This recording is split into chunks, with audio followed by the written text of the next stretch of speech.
How to adjust or replace the drum baffles in a Whirlpool 27-inch dryer. If your dryer sounds like this, check for loose drum baffles or coins inside of the baffles.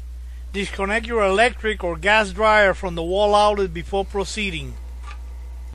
Open the dryer door and check the baffles to see if they're loose.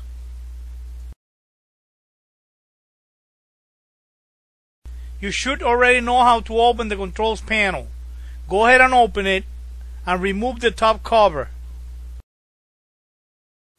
Turn the tumbler until the 3 baffle screws are on the top.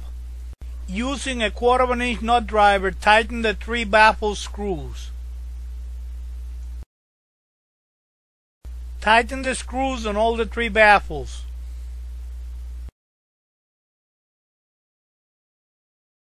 If the baffles are tight, check for coins inside of the baffles. Loosen the screws on the 3 baffles.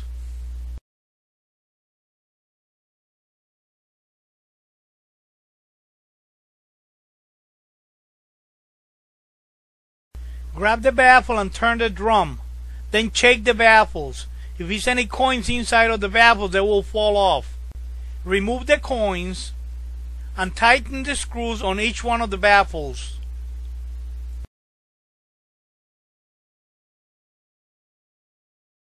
If you have any broken baffles, you have to replace them with new ones.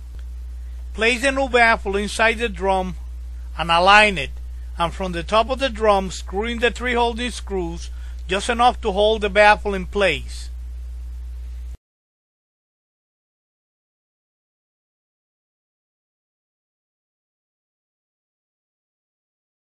Use a 1/4 inch nut driver to tighten the screws on the baffles that you are changing.